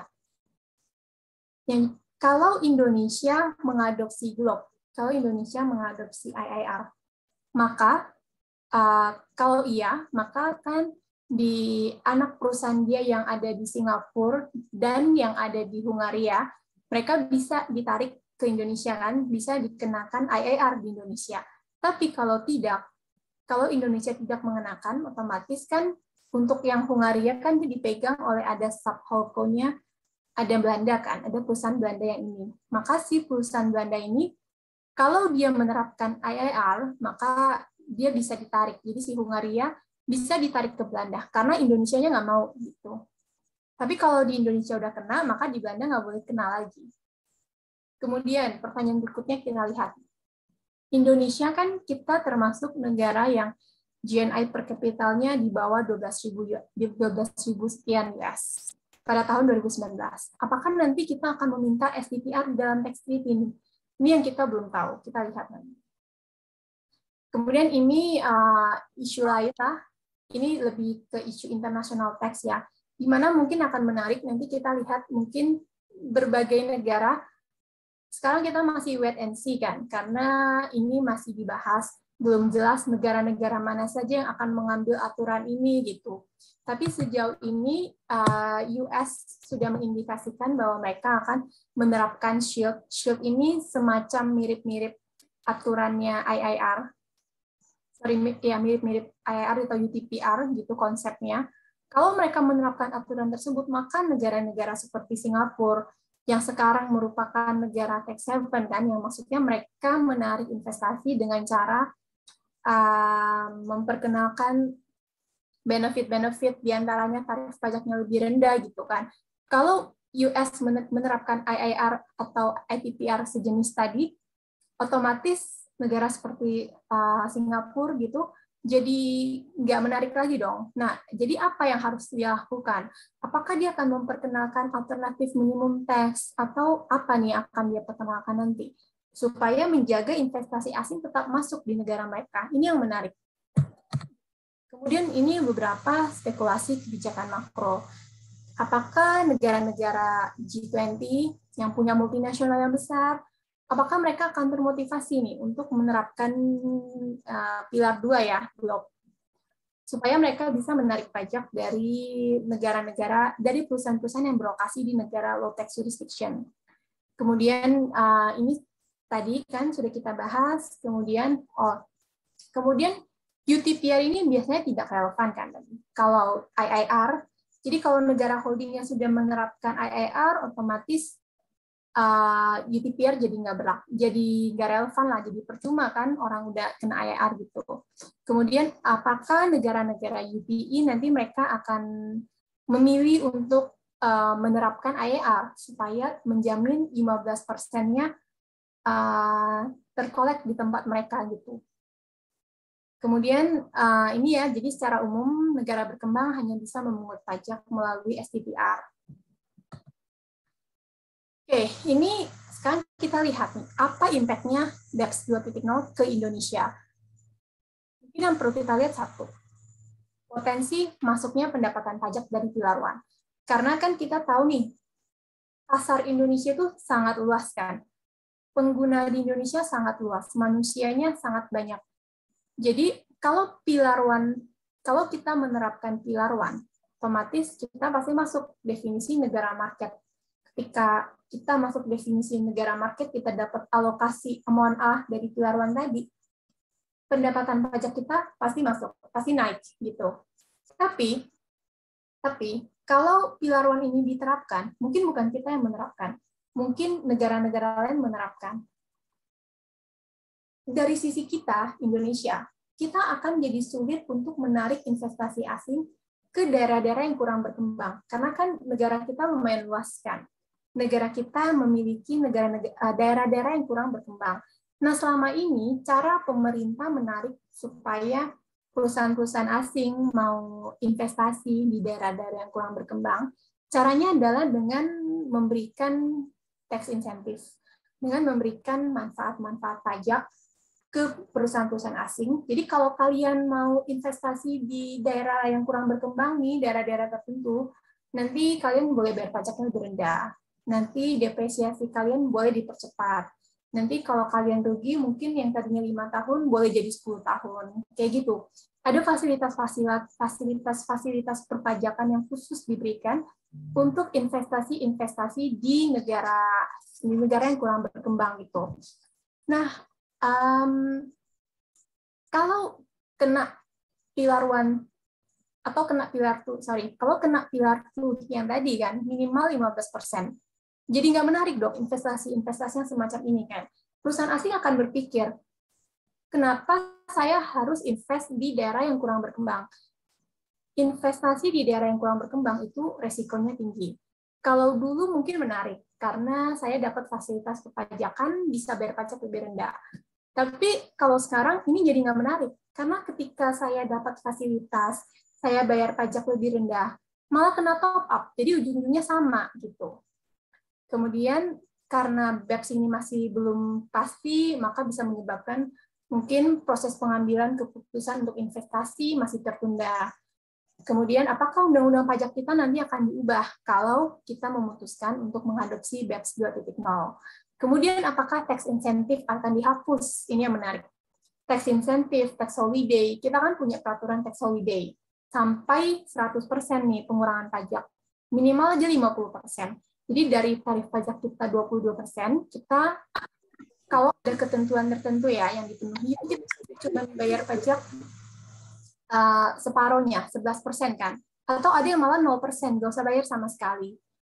Kalau ada ketentuan minimal 15% tadi, apakah tax incentive ini akan dihapus? Karena kan kita buat 0% di sini malah dapat dong di negara sana ya kan, malah jadi kita nggak memajakin, tapi 15%-nya lari semua keluar gitu. Apakah akan dihapus gitu? Kemudian kita hitung lagi nih net impact terhadap ekonomi kita. Kenapa net impact? Karena kalau seandainya Pilar 1, Pilar 2 ini diterapkan, otomatis ada plus ada minus kan. Plusnya mungkin tadi potensi pajak yang masuk dari Pilar 1. Tapi minusnya mungkin negara kita jadi tidak terlalu menarik untuk diinvestasikan lagi. Sehingga karena kan kalau investasi asing nggak banyak masuk, otomatis perekonomian kita nggak muter nih. Apakah pajak yang masuk dari Pilar 1 tadi dibandingkan dengan potensi yang hilang karena potensi investasi dari negara asing gitu? Apakah net impact-nya masih positif atau masih negatif? Itu yang nanti perlu kita lihat lagi ke depannya bagaimana. Kemudian apakah struktur perusahaan yang telah ada akan disederhanakan? Karena kan sekarang kelihatannya yang sudah ribet-ribet ini kayaknya jadi nggak terlalu berguna kan kalau ujung-ujungnya minimal 15% kayak gitu. Jadi ini yang menarik untuk kita lihat ke depannya. Nah, terakhir ya ini terakhir. Tax management to the upcoming BEPS 2.0. Nanti kalau BEPS sudah berlaku, kira-kira planning kita apa nih? Tax planning kita, tax management kita bagaimana? Apakah kira-kira gimana gitu? Karena rencananya BEPS dari timeline-nya, mungkin BEPS ini akan diterapkan di tahun 2023 atau 2024. Jadi kalau nggak salah STPR dengan IIR itu di tahun 2023, terus UTPR yang di tahun 2024. Nah, kalau ini diterapkan, mungkin tax management yang sekarang kita kebayang adalah apakah kita akan accelerate, jadi akan kita percepat income yang dari negara-negara yang di low tax jurisdiction kita percepat di tahun 2022 sebelum berlaku. Apakah demikian? Atau expense kita tunda ke tahun 2023. Jadi nanti ketika sudah berlaku baru expense-nya kita keluarin. Apakah demikian? Atau apakah perusahaan itu akan naikin? Kan tadi kan top up tax itu dikalikan dengan block base, dikurangin dengan out of scope accounts kan. Ada payroll cost dan ada komponen tangible asset. Apakah mereka akan step up komponen-komponen tangible asset mereka supaya nanti pengurangnya lebih besar? Apakah itu akan dilakukan atau gimana gitu? Atau mereka akan restructure perusahaan mereka. Mungkin mereka lihat dulu nih, kalau perusahaan UPI tadi, perusahaan di paling atasnya misalnya tidak menerapkan IIR gitu. Berarti mereka harus cek dong, apakah perusahaan yang di tengah-tengah ini menerapkan nggak nih? Kalau paling atas yang nggak kena, otomatis mereka cari, kalau yang bawahnya kena, mungkin dipindahin aja ke negara lain yang tidak menerapkan IIR, supaya tetap nggak perlu bayar 15% kan. Mungkin tax manajemennya ke depannya mungkin akan seperti itu. Cuman karena sekarang belum pasti, kita juga masih lihat masih dilihat nanti peraturan pastinya bagaimana, kemudian baru tax manajemennya mungkin menyesuaikan bagaimana. Ini cukup menarik seperti itu. Oke, ada pertanyaan? Terima kasih, Bu. Dia seperti dikasih tahu informasi yang sebelumnya kita nggak paham begitu loh. Jadi kalau boleh saya rangkum sedikit, Ibu. Jadi intinya negara maju itu menjadi negara maju itu kan biayanya cukup besar ya Ibu, dan negara maju itu kan pemasukan sumber utama pemasukannya kan dari pajak ya. Nah, negara maju itu sebenarnya karena mengandalkan pajak ya juga nggak mau diakalin sama perusahaan multinasional, bahwa mereka menganggap ada yang cari duit tapi nggak bayar pajak begitu loh. Nah, kalau di negara kita juga sama. Negara kita itu negara keempat dengan jumlah penduduk yang terbesar, 270 juta jiwa. Itu adalah pasar yang sangat seksi. Ya. Nah, masa sih udah dijadiin pasar, kok nggak kebagian untungnya juga, paling nggak bayar pajak gitu loh. Jadi ada dua isu sebenarnya, negara maju dan negara berkembang itu bahu-membahu.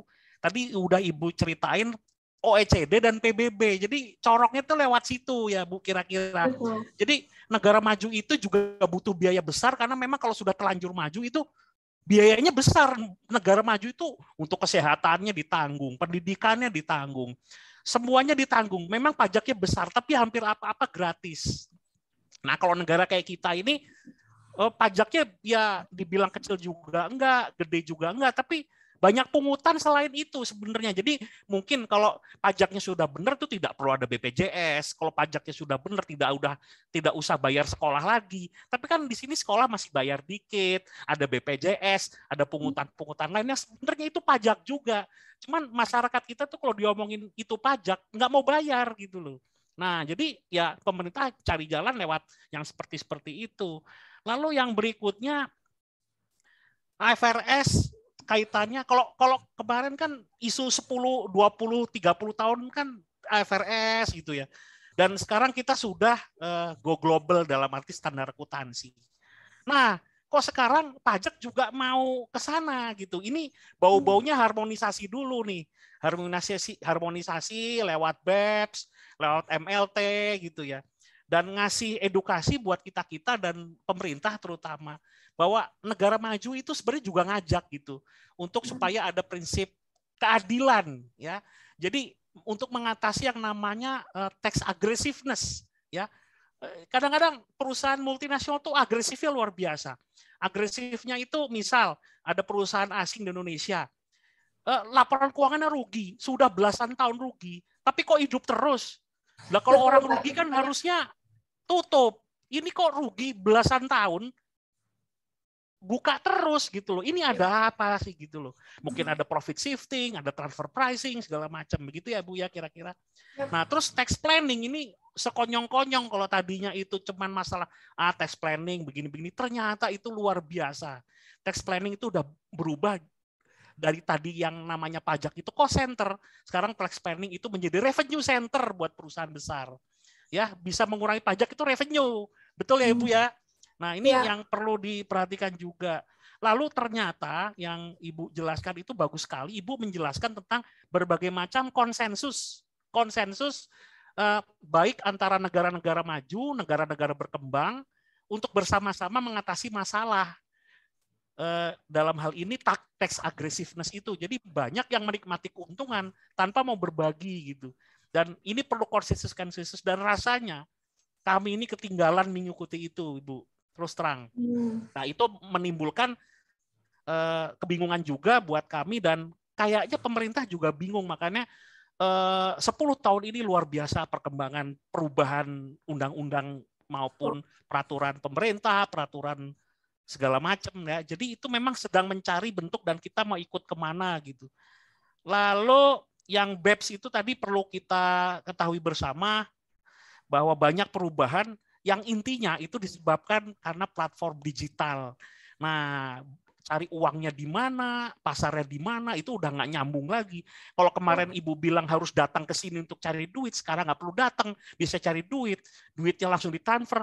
Ya kayak kita beli game, ya mau main game, PUBG, apa sih anak-anak sekarang itu kalau nggak PUBG, ML, itu kan bayarnya langsung Bu ke sono Bu, ya. Ya, kayak nonton Spotify, nonton Netflix, itu semua loncat gitu, nggak termonitor gitu. Nah, ini dengan BEPS tadi bisa diatasi. Lalu yang juga nggak kalah penting itu adalah global minimum tax tadi. Global minimum tax ini menarik ya Ibu. Jadi mungkin untung rugi tetap ada pajak minimalnya daripada diakalin terus. Akhirnya pusing pajakin minimal aja gitu. Tapi ya dengan tidak semena-mena ya. Jadi nanti harus diatur. Nah, ini yang pajak minimum ini yang juga lagi happening, lagi rame dibahas. Mungkin segitu dulu Ibu saya simpulkan, mudah-mudahan saya nggak salah menyimpulkan. Tapi sangat menarik. Oke, terima kasih Ibu. Soalnya saya mau nyetop tadi kok saya sendiri masih pengen Ibu terus bicara gitu, menjelaskan. Tapi untung waktunya pas gitu, oke. Terima kasih. Nah, sekarang giliran Bapak Ibu dosen mungkin atau mahasiswa. Jika ada pertanyaan silakan, saya sudah sampaikan di kolom chat, bisa nulis di kolom chat. Atau bisa juga nulis di kolom chat atau raise hand. Monggo silakan, saya tunggu pertanyaannya. Nanti dijawab oleh Budian ya, bukan saya loh. Silakan, adik-adik. Silakan, mungkin Bu Isroah, mungkin ada pertanyaan, Bu Ani, monggo silakan. Ada Bu Novi mungkin. Silakan Bapak Ibu. Nanti kalau mungkin mahasiswa masih harus dipanasin dulu nih. Jadi biasanya telat panas gitu, mikir dulu, udah saya sampaikan juga. Nggak apa-apa. Cuman saya mau mungkin tanya. Konsepnya masih baru. Perlu. Betul, Bu. Iya. Jadi ini adalah future ya. Dalam arti kalau di akuntansi itu kita punya skill set yang kita perlukan, lagi rame data science, lagi rame data analitik. Nah, di pajak itu juga ada skill set, future skill set gitu loh. Dan ini mahasiswa harus tahu bahwa nggak cuman begini-begini aja, nggak cuman ngurusin WPOP, nggak cuman ngurusin pajak badan. Ya, tadinya kita pikir harus BUT dulu, ternyata kalau nggak BUT nggak bayar pajak segala macam. Nah, ini yang perlu menjadi insight buat mahasiswa kami, Bu. Silakan adik-adik mahasiswa kalau mau tanya silakan loh.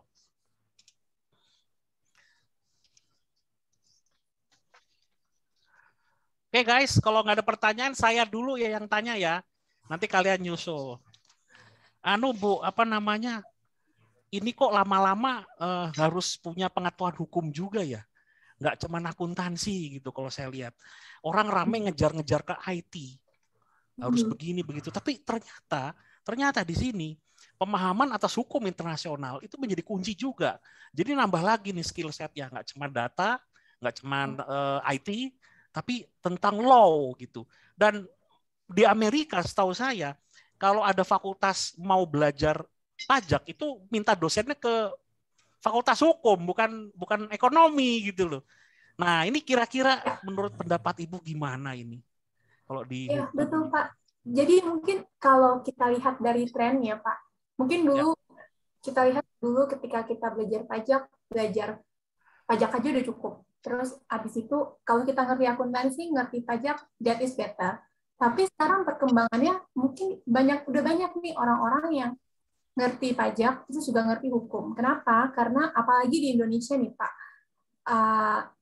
mungkin kalau ketika terutama perusahaan-perusahaan itu merupakan mungkin nanti ini juga pengetahuan untuk adik-adik ya.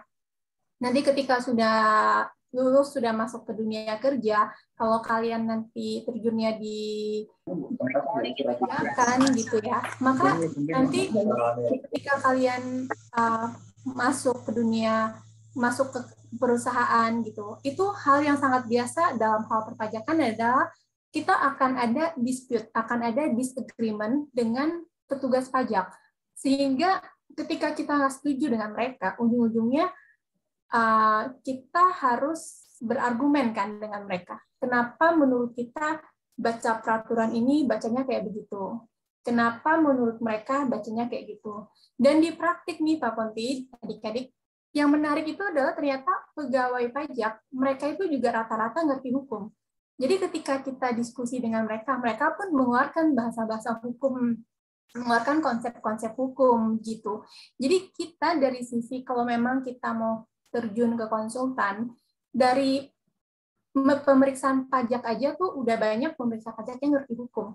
Jadi supaya kita diskusinya jangan kita diintimidasi karena mereka ngomongin hukum kita nggak ngerti, kita juga ngerti hukum itu sangat baik sekali. Belum nanti kalau kita nggak setuju maju ke proses keberatan, kemudian atau nanti maju ke proses banding, kita beracara di pengadilan pajak, itu pengetahuan hukum sangat penting. Karena di pengadilan pajak pun, ketika kita proses keberatan pun, itu secara hukum kayak ada ketentuan formal yang kita perlu patuhi. Kalau sampai kita nggak tahu, kemudian kita kalah di formal, jadi istilahnya kita belum masuk materi nih, baru formal udah kalah gitu. Itu kan sangat disayangkan sekali kan. Kita kalah formal gara-gara kita nggak tahu ketentuan formalnya apa gitu. Kemudian juga mungkin terlepas dari itu ya, ketika kita misalnya memberikan nasihat perpajakan kepada klien kita, kepada customer kita, atau kita memberitahukan posisi perpajakan apa yang perlu diambil oleh perusahaan kita. Itu kalau ada istilahnya selain pajak, ada dasar hukumnya juga itu kan lebih strong gitu kan. Kita punya advice lebih strong, lebih bagus gitu Pak. Mungkin itu. Makanya trennya hukum sangat berjalan beriringan dengan pajak dan accounting juga. Betul Ibu, makanya kalau di negara maju itu kenapa lawyer itu nggak bisa digantikan dengan robot? Iya, kan sekarang isunya semua praktisi, semua ilmu, semua disiplin ilmu menghasilkan tenaga ahli yang isunya akan tergantikan dengan mesin gitu ya. Kayaknya kalau pengacara kayaknya nggak bisa deh tergantikan dengan mesin ini. Ya, akuntansi kalau mengerti kebijakan, apalagi pajak yang isinya kebijakan, itu kayaknya juga sulit tergantikan dengan robot. Jadi itu ke Bapak Ibu teman-teman mahasiswa nggak usah khawatir kalau masalah itu. Ya, Anda tergantikan dengan robot kalau pekerjaannya itu repetitif. Ya, berulang-ulang. Tapi kalau kayak gini sangat spesifik. Ibu tadi bilang ada transaksi yang sangat spesifik. Nah, robot mana bisa paham kalau berulang enggak kan dia harus berulang-ulang dan repetitif. Nah, ada kabar gembira Bu Isroah mau bertanya. Terima kasih Bu Isroah atas kerjanya. Monggo Bu Isroah silakan. Oke, terima kasih Pak Ponti. Saya dunia perpajakan itu rasanya sering berganti-ganti sehingga ketinggalan sedikit ngejar luar biasa Mbak Dian gini ya. Ini di era digitalisasi, ini anak-anak akuntansi itu juga galau. Karena apa? Bisa tergantikan oleh mesin. Ya. Cuma hal-hal tertentu saja yang nanti akan dibantu oleh logika manusia. Karena robot juga yang membuat manusia, bisa disetel juga. Tapi Andrianus Lako pakar akuntansi menyatakan don't worry, tidak seperti itu asal kita bisa mengikuti perkembangan digitalisasi gitu. Nah, ini saya berkaitan dengan apa ya? Digitalisasi dalam bidang segala ilmu itu. Lalu kurikulum pajaknya seperti apa, Mbak? Jadi tadi menyinggung ada hukum pajaknya, lalu ada pengantar perpajakan, ada PPh umum, ada akuntansi pajak. Idealnya seperti apa ya untuk kurikulum pajak itu supaya nanti keluar tuh kebul-kebul, oh dia sudah punya senjata berupa pasal-pasal namanya hukum gitu ya. Ngelotok gitu. Itu saja, terima kasih Mbak Dian. Terima kasih Ibu Isroa atas pertanyaannya. Jadi ini menarik nih yang ditanyakan Ibu Isroa. Mungkin kalau kita lihat dari kurikulum yang ada saat ini, di mana mungkin kita belajarnya ketentuan umum dan tata cara perpajakan. Pajak penghasilan kelihatannya masih sangat umum ya, Bu. Hal-hal yang masih sangat umum yang kita pelajari. Jadi kita belum masuk sangat detail seperti misalnya mungkin kalau mungkin hal-hal yang kita baru dapat ketika kita menjadi seorang praktisi, mungkin itu belum masuk di kurikulum. Tapi kalau menurut saya itu kurikulum kita yang ada saat ini itu juga penting, Ibu. Kenapa? Karena memberikan semacam basic. Karena kalau kita tiba-tiba langsung dicekoki sesuatu yang sifatnya praktik, di mana kita belum ada basic konsepnya bagaimana, itu nanti kita kurang tetap. Ketika kita langsung terjun ke praktik, kemudian, oh ada peraturan ini, oh kita nggak tahu. Ada peraturan ini, oh kita nggak tahu.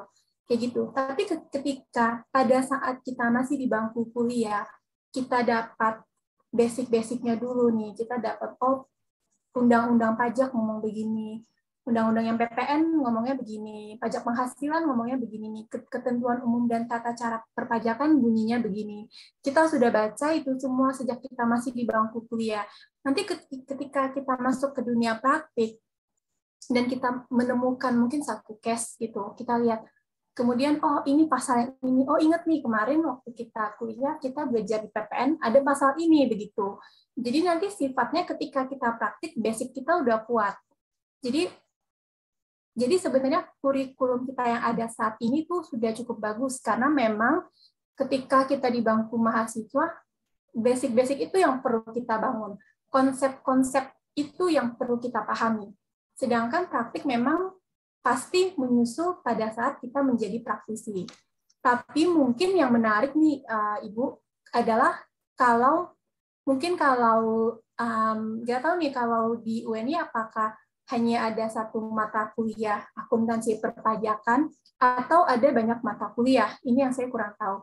Mungkin akan menarik kalau misalnya memang ingin memfasilitasi supaya adik-adik mahasiswa kalau yang ingin mengambil jurusan perpajakan supaya mereka bisa lebih fokus gitu ya Bu. Mungkin di semester-semester akhir setelah mereka sudah mengambil basic perpajakan, mungkin boleh diberikan mata kuliah opsional, mata kuliah pilihan kalau mereka ingin mendalami misalnya pajak internasional atau mereka ingin mendalami sengketa pajak, bagaimana sengketa pajak, mungkin di situ bisa bahas kasus-kasusnya karena kan kayak kita tahu sekarang kalau kita mau tahu kasus di praktik apa kasus yang ada itu cukup mudah kan, kita tinggal akses websitenya Mahkamah Agung atau websitenya Pengadilan Pajak. Dari situ kita bisa dapat tuh kasus-kasusnya yang sedang berkembang apa saja gitu. Kalau dari sisi buku mungkin yang beredar itu mungkin buku-buku yang sifatnya teori ya Bu, yang untuk konsep-konsep. Jadi kalau kita mau cari buku yang sifatnya praktik mungkin kurang. Jadi mungkin kalau kita akan mengadakan kelas yang sifatnya kita ingin memperkenalkan bagaimana sih dunia praktik kayak gitu kan, mungkin kita bisa mengambil materi dari itu putusan-putusan pengadilan kita bahas, kita lihat di kelas, kemudian kita diskusikan kan, kita kan udah tahu konsepnya kemarin, kita lihat apakah ini sesuai dengan tidak konsepnya. Menurut saya itu sumber yang paling enak untuk kita belajar. Saya sendiri kalau ingin memahami satu hal seperti misalnya kita pengen, misalnya kita sedang dispute sedang ada sengketa dengan dengan pemeriksa pajak gitu kan. Salah satu materi kita belajar adalah kita cari dari putusan-putusan pengadilan yang ada. Kita lihat apakah pernah ada putusan serupa. Kemudian kita lihat nih, ini hakimnya kemarin memutus demikian, alasannya apa? Karena yang menarik juga, terkadang satu kasus yang sama diputus oleh dua hakim yang berbeda, putusannya beda, padahal kasusnya sama. Jadi itu juga menarik, itu bisa menjadi bahan kita juga gitu. Satu lagi Mbak Minam, Mbak Dian. Jadi ya, Ibu. Ini kami memang kebingungan menyajikan materi perpajakan ini. Yang pertama kami menyajikan tentang KUP, Ketentuan Umum dan Tata Cara Perpajakan itu. Perpajakan itu hanya 3 SKS. Kalau di penet-penet itu luar biasa ya. KUP, lalu kita PPh umum itu dari pasal 0 sampai 25, 29 dan seterusnya itu harus ngelotok itu di perpajakan 1. Lalu yang hukum-hukumnya itu nggak tersentuh Pak Ponti, saya nggak kalau ngajar pajak padahal penting sekali itu. Jadi mungkin ada tadi ya mata kuliah pilihan yang harus dimunculkan supaya mereka itu kalau ditandingkan itu beradu itu bisa gitu. Nah, tapi di UNY itu kan punya spesifikasi ini ya dengan UMKM. Ya, artinya apa? Kita mau menggerakkan UMKM itu supaya sadar dalam perpajakan. Ternyata masih sangat banyak UMKM yang tidak peduli. Bahkan kemarin ada kelonggaran PP dengan kelonggaran pajak aja nggak pernah. Juta. Iya, nggak tersinggung begitu. Sekarang nggak perlu mikir Bu. Kalau sebelum 500. Makanya ini tantangan Pak Ponti untuk UNY Fakultas Ekonomi itu supaya UMKM itu sangat banyak. Itu potensi pajaknya sangat besar juga. Kalau kita nggak rangkul, ya dirangkul untuk duduk bareng, ayo hitung pajak itu AIUEO dan seterusnya itu banyak yang lepas gitu loh. Ini yang kecil-kecil, yang besar kelas kakap nanti urusannya Mbak Dian itu nanti. Gitu. Dan UMKM sekarang pajaknya juga berubah-ubah ini Pak. Tarifnya berapa ya? PP 46, PP 23 sudah berubah-ubah. Lalu tarif PPh badan Mbak Dian ini mulai berlaku sekian persen tahun 2019, 2020, 2021, 2022. Ini kami menyajikan berubah lagi. Dirubah lagi di HPP. Jadi Cipta Kerja udah diganti lagi sekarang. Berarti enggak ada buku yang kita pedomani, Mbak. Nggak bisa, Bu. Ya. Bikin buku pajak sekarang minggu depan udah kadaluarsa. Betul. Saya juga begitu. Akhirnya buku itu saya lempit, udah dimuseumkan. Karena kalau mahasiswa itu mencari buku, lihat PPh-nya tarifnya terbaru enggak. Ternyata kalau tarifnya terbaru, dalamnya juga belum baru. Jadi non sewu, saya yang update itu bukunya Pak Waloyo ya, yang update itu. Yang lainnya non sewu tidak. Ini menyebut merek. Lihat ini, tarifnya belum berubah. Itu hanya salah satu aja. Jadi kami pengajar pajak itu betul-betul bingung, pengennya mengikuti yang baru, tapi yang baru yang dipegang yang mana. Terima kasih Mbak Dian. Betul.